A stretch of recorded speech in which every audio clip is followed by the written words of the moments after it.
Welcome back to Ocala Talks. On a Thursday, the sun is high in the sky. The temperature will be in the mid-80s today as our high. So, what winter? We don't know about winter. Hey, predictions for the future and staying ahead of emerging trends have never been more crucial as the U.S. and the world continue to deal with or come out of, whichever way you look at it, this pandemic that has changed the way we live. So what does the future hold for business, society, and individuals? Well, here with some insight from her latest trends report called 22 for 2022, measuring up what we thought we knew, is global trend spotter Marian Salzman. She's the Senior Vice President of Global Communications at Philip Morris International. Marian, good morning to you. Good morning. What are the major trends you're seeing emerging for 2022 and even beyond?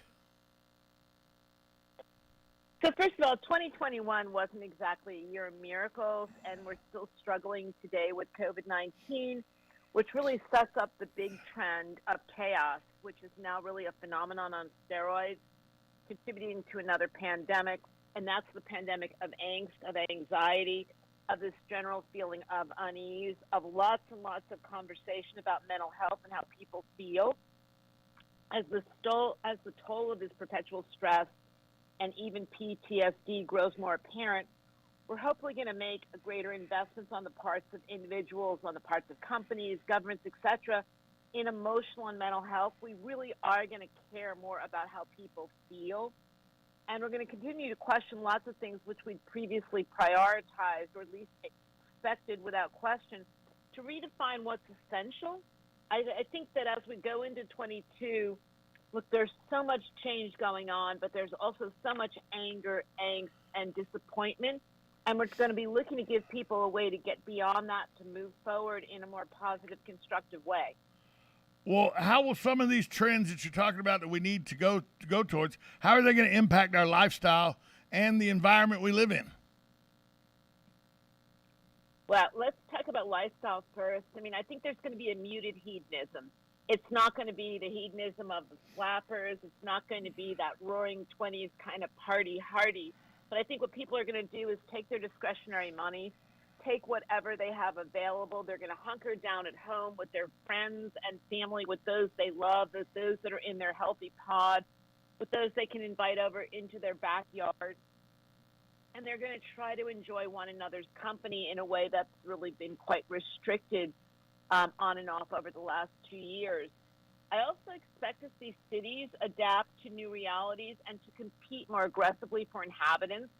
So I think what you're going to see is resourceful cities figuring out ways to bounce back better, less car traffic, more greenery, more affordable housing, more micro-mobility options, but lots of emphasis on where can you get to on a bike in 15 minutes? Where can you walk to in a 20-minute period? How can you enjoy the quality of local, hyper-local life? How can you patronize those local shopkeepers? What kinds of local parks can you visit? So a lot of attention on enjoying the place that one lives. Well, okay, that's how we play and everything, but what do you see or what do you expect to see in business and the way that we work? Well, a more flexible workday for one thing. I think the traditional workday and work week is changing. The pandemic has opened up all kinds of discussions about remote work, about flexible and reduced hours, about 4-day work weeks, and about extended time off, and about room for mental health in the workplace. Lots of conversations about bringing your true self to work. And I think that companies are looking for ways to help their employees upskill and reskill in order to incorporate new digital and new data capabilities. And I think new technologies are going to be very much at the heart of what's going to change. Today, it feels perfectly normal to meet or even hold a holiday gathering over a Zoom. And after years of talking about a cashless economy, cashless, contact-free payments have really come into their own. I think there's going to be lots of conversation, confusing conversation, I admit, about non-fungible tokens or NFTs. I think you're going to have lots of conversation about Web 3.0 and what it all means in terms of Bitcoin and cryptocurrency and so on. But I think what you're going to find is that businesses are going to reinvent at a speed quicker than they've had to before because the world is reinventing, and the world is reinventing the who, the what, the where, the how, and the why. We're speaking with Marian Salzman, the Senior Vice President for Global Communications at Philip Morris International.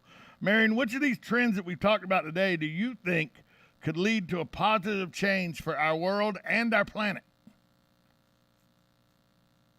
Well, I mean, the one I'm most enthusiastic about is our new willingness to discuss inequities, our new willingness to discuss climate change. But I think across the spectrum of everyday life, of everyday personal life, of everyday professional life, people are really taking a look at the kinds of privilege we always took for granted, the kinds of opportunities we took for granted, and they're saying, hang on, is this fair? Is this right? Is this good? And whether it's from jobs to infection rates to the impact of climate change, it's really become increasingly obvious that some communities are more vulnerable than others, that we've got to step up and help those communities, and we've got to make things more fair.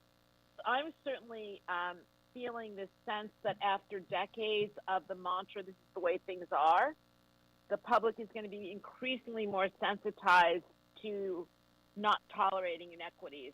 And I think it's going to be true as it relates to racial and ethnic inequities. It's going to be true as it relates to climate inequities. We are going to completely, finally, at long last, come to recognize this is one planet, and we've got to share it. We've got to share it with respect for one another. And I think that that's going to force us to move towards and really define the center, because we can't spend all of our lives disagreeing and being angry and being vitriolic. We need to come together and figure out how to be cohesive, how to be consensual, how to be collaborative, and how to work together to get the job done. Well, until the world gets at least a quarter of its population, China and India, on the same page, that's going to be an uphill battle, but one that hopefully we can extend the planet's life for future generations to come. Now, how do you develop, last question, how do you develop your future forecast?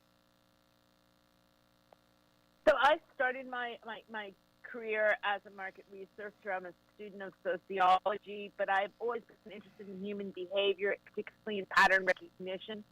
I look to about 1,800 news sources a day that I'm electronically tracking, look for stories. And I'm also insanely nosy. There's no question I won't ask someone pre-COVID. I just say I would go to the supermarket for hours a day and watch what people were and weren't putting into their carts. I watch how people shop. I talk to people online. I ask people questions that probably don't make any sense to them as I'm trying to pull together a hypothesis. I tend to look at news from the very far right and from the very far left to try to figure out, is there a place in the center where change is going to happen? And I spend a lot of time looking at data sets to see what is the emerging minority thinking. How are they feeling? How are they going to express themselves? So it's a qualitative, quantitative, ethnographic mix. Well, we appreciate all the research and taking your time out today to explain some of it to us and to tell us about trends that you see developing in the near future. Thanks so much and happy holidays. Happy holidays to you. We'll be right back after this timeout. This is Ocala Talks. I'm your host, Tom Schmitz. You're listening to us on 1370 AM, 96.3 FM. This is WOCA, The Source. Broadcasting from the Ocala International Airport, this is WOCA AM, W242CA FM, Ocala, 1370 AM, 96.3 FM, The Source. USA Radio News with Lance Pry. Former Minneapolis police officer Derek Chauvin changed his plea to guilty on Wednesday to 2 federal civil rights charges, including the use of excessive force against George Floyd last year. At a White House press briefing Wednesday, Dr. Fauci said COVID-19 vaccines do not currently need to be changed to target the new Omicron variant. A federal grand jury on Wednesday brought a charge against Amplify Energy Corporation, the Texas-based oil company that owns and operates the pipeline that leaked 25,000 gallons of crude oil onto the shores of Southern California.